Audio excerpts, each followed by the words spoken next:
Hey, and welcome back to the Confident Woman series, where you can learn to master your mindset, reclaim your power, and start living with passion and purpose. And today I'm super excited to introduce you to Jaida Simone. Now, Jaida has a super interesting background. I'm even going to have to consult my notes to read through what she does. She's an extremely smart lady. Jaida is a neurobiopsychotherapist, and I bet you haven't heard of that one before. Jaida has worked with elite athletes, corporate leaderships, accelerator programs, and has recently done her first TEDx talk in Melbourne. So I'd love to welcome you, Jaida. Thank you so much for joining us today. Thank you for having me. That's great. Now, for those of you who don't know who you are, number one, but number two, are wondering what on earth a neurobiopsychotherapist does, can you just introduce yourself and tell us a little bit about your background? Okay. Sure. I work in varying fields and working with human development and reaching the human potential. So with neuroscience, biology, as well as psychotherapy, a mixture of being able to help people to reach their highest human potential. So really studying in the areas of neuroscience, going into mind hacking, biohacking, going into places of understanding who we are and how we work in the world around us today. And so a combination of a few degrees, a few trainings to be able to be a neurobiopsychotherapist. And yeah. Excellent. That is so cool. And what do you do in terms of how do you practice at the moment, just for our audience? How can they understand what you're doing in terms of how does that show up in the world with what you're doing? Yeah. Okay. So quite a few different places. Yep. So working with how does it show up? A lot of corporate talks. A lot of working with CEOs, leaders in the corporate industry. Working with a lot of teenagers as well. So going into sort of working with a lot of the kids who are transitioning into adulthood, as well as couples. So I love working with couples. So that's my main focus right now, is working with couples. Yeah, because one of your sayings, I think, is to make relationships great again, which is just amazing. So I love that. So thank you, Jaida. I think there's many people here that are going to sort of be very interested to hear what you've got to say. Now, learning about you, it's really interesting because doing this interview series, I've come across a lot of, through doing my research, a lot of love coaches. And what I've discovered is the love industry is just booming. It's just a crazy space. But really learning about you, you talk about love being a global problem, and it really is like the flip side of that, when it doesn't work, is like a multi-billion-dollar industry. Can you tell us, why isn't love working? What's this all about? Okay, so I suppose what's happening is the concept of love. It's a very difficult thing to define. The word love is different to everybody you ask. They'll give you a completely different definition of love. Yeah. The Greeks have 7 different words for it. The Italians say it over 10 different ways. The French over 15 different ways. So many different ways of saying I love you. You use the same word to describe how you feel about your partner, as well as how you feel for your morning donut that you have with your coffee. So it's kind of or your dog, so it's kind of a bit of a buzzword. So with love itself, it's also a type of social conditioning. So we need to come to terms with understanding that. I mean, Terence McKenna talks a lot about the idea of social conditioning and the understanding that we are programmed from childhood to think about love to be a certain way. All the Disney movies that we watch, all the song lyrics that we listen to, all the movies with their love themes, and we kind of grow up expecting it to be a certain way. And what ends up happening is that we are incredibly disappointed. So we come to a place where, why isn't it knight in shining armor? Why isn't this thing happening for me? Why isn't he reading my mind? Or why isn't she giving me the most expensive gift on my birthday? Whatever it may be, that these kinds of brainwashing techniques in a sense have come into our own identity. And so and there is a kind of an underlying current too with corporations, with multi-billion-dollar industries that want you to fail in your relationship. Now, in saying that, depression is one of the leading causes of disability globally, according to the World Health Organization. You've got divorce rate 50%. And doesn't necessarily mean that the other 50% are happy either. And divorce is costing the Australian economy $14 billion a year. The US economy $112 billion a year. Now, that doesn't even equal you can't even add to that the amount of loss of workplace productivity and the amount of loss to the economy because of problems at home. So it kind of is, something that's not fundamentally working within today's society, within today's culture. And we need to kind of look at it from an intelligent point of view, not just an emotional one. So it needs to come into a different spectrum of thinking. Yeah. That's intense, and it almost, for me, it's sounding like it's a self-belief that happens, one of those almost becomes a limiting belief, because you believe that this is what love is as a child. Like, you may have a money story or a self-worth story, but if you've got a love story, that is programmed into your mind, you are going to be hitting a barrier at some point. That's what I'm hearing from this. So that's we have huge ideals. So. It's kind of scary, isn't it, when you put it so simply like that? So if we talk about then the emotions, because people sort of see the whole love thing as being an emotion, and we think that it's really necessary, this emotional stuff that come into relationships. But you talk about emotions being quite unstable, therefore unreliable. Where does this leave us? We're already sort of starting to break down the belief about what love is. Tell us about the emotional side. Yeah, so when you look at it from a neuroscientific point of view, when you just break it down to the core, emotions are unsustainable. So what you feel now, you're going to feel something completely different in the next 20 minutes. But at the same time, love comes in 3 different stages according to the brain. You have your sexual desire, which is a lot of dopamine hits, so you kind of want a lot of that dopamine feelings, and you got the romantic love stage, which goes into more of the serotonin and the oxytocin, that nice feeling that you feel, and these kinds of neurochemicals we tend to get very addicted to. We want more of it, so we seek it more and more. So you meet somebody new, you're in their presence, you're in a connection of some sort, and so you're like, oh, this person's the one. It's my soulmate, it's my twin flame, whatever word you want to kind of use. But really, you're actually becoming more addicted towards the neurochemicals in the brain. So it's just really kind of understanding what's happening within you prior to making a lifetime decision, or who to have children with, who to sort of live the rest of your life with, who to go into a mortgage with, etc. So you kind of, you need to kind of understand that the emotional responses that we have can also be triggers from the past, can be things that we've gone through as a child, or the way that we've been loved is also the way that we love outwards now as adults. So the unreliability of that is that we need to fundamentally understand our own programming, and if we don't understand that, we're just leaving things to chance, really.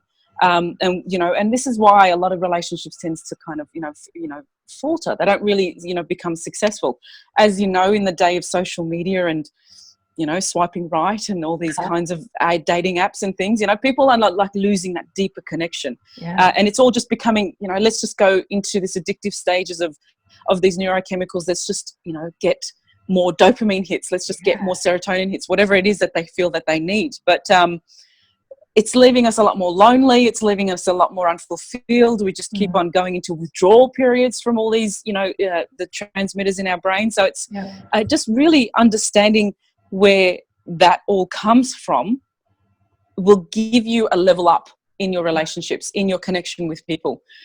So there is hope. It's not like it's like a dark kind of horrible. Like, it's just a matter of a little bit more intelligence and understanding what's happening here, rather than just focusing on what's happening in the heart and feeling and it makes me feel good. So that feel good is really what's happening up here. So understand why that's happening, what triggers are bringing that on, and why you're drawn towards the people that you're drawn towards, so that you can make more informative choices. You need to make risk assessments as well within, just not just in your business, in your corporate world, but also in your relationships who you choose to spend your time with. Look into why. It's really I like important. that. Maybe you could create a checklist for people, like, or an app, more social media, just to almost check through a risk assessment app. That would be quite good, wouldn't it? Let's just remember, right now you're experiencing the dopamine. You need to do a sanity check. I like that. So essentially, we're almost like drug addicts when it comes to those first stages of love. It's like, I need more of this. That's just crazy. I mean, it makes so much sense though, doesn't it?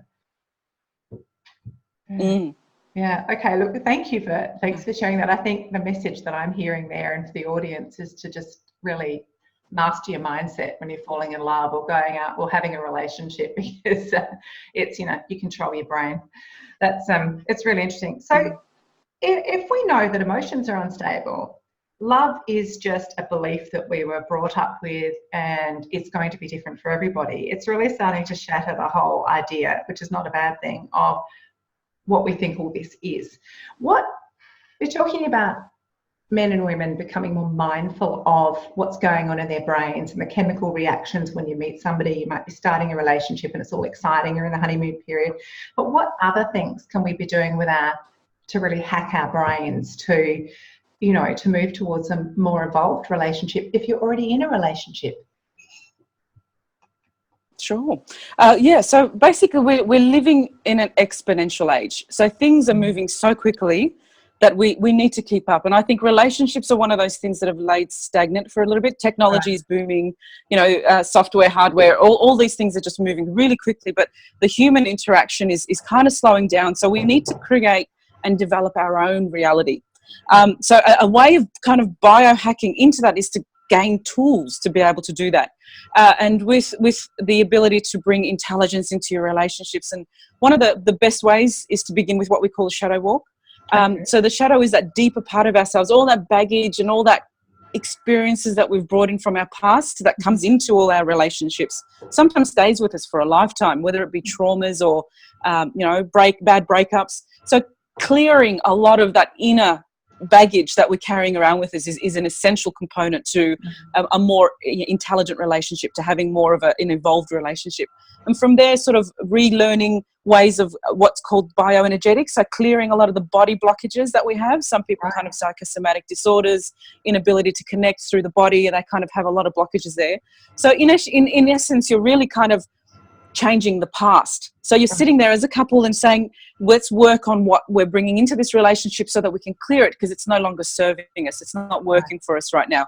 So it's kind of, starting from a clean slate. From there, you're learning new ways of intimacy. So you're going into new ways of bringing in that deeper essence of sexuality, of connection, from a completely new perspective, not from a perspective that you would watch in a movie or from the porn industry or something like that. It's completely more advanced, going into altered states of reality. You could use spirituality concepts to be able to bring more deeper connections. So that these are kind of the base ways of being able to biohack into ourselves, to be able to create a safer container and a more intelligent way of connecting with one another. And so to advance ourselves from that point forward, we can then move into even more higher states, which is called neurosynchronicity. So being able to be on the same wavelength as your partner, to actually have your minds and your brains connect. It's a beautiful thing to be able to, imagine being at home and knowing that your partner is kind of feeling, without even having to sit there and have a conversation, but you can sort of kind of understand where, EEG scans all the time. You can show couples that are connected on a brain level can actually, spark different areas of the brain, but in the same places as their partner. So from there, flow states, going into symbiosis of total deep essence of flow states, and then into what's called the Plateau experience. So there is stages, and there's a spectrum of erotic intelligence, of erotic IQ, and that in itself, I believe that reprogramming your relationship is the highest form of intimacy that there is. Right. So that's when you wake up every morning and you say, how do I make my relationship better than it was yesterday?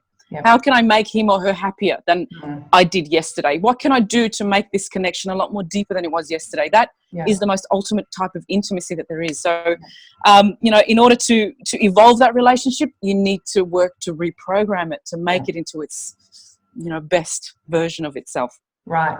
So it sounds like we really need to do the clearing first, rather than just trying to build and like traditional sort of relationship therapy. And I'm sure the audience will relate to this. I went through many years of that with my partner, and trying to find different ways to make it work. And in the end, it just simply didn't. Perhaps if we'd met you, then Jaida, we may have had a different chance. But, I think many people just walk away because we are doing the traditional things, aren't we? There are so many of us who are just doing the traditional relationship therapy, and it's just not really working. It might work for a little while, but what I'm hearing here is that we really need to clean it, reprogram, and then work towards this sort of real level of a mental and emotional intimacy, not just on the physical side, but I guess that comes from that though.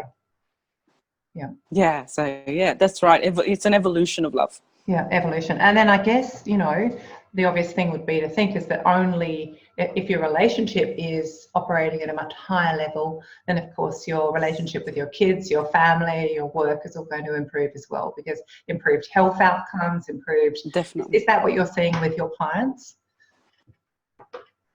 Yeah, definitely. I mean, one of there was a Harvard study done over a 75-year period. I know that there's a talk out there on the foundings of that 75-year study, and the fundamental conclusion to that study is that the things that make us the most happiest are is relationships. Yeah. So, you know, you really, I mean, a lot of the corporate sector where you kind of see the business world, even elite athletes, and you kind of look at them, if their relationships aren't really functioning at that level where they feel, I am content, I'm happy, I feel fulfilled, their performance falters. They don't really fully, they're not in a flow state.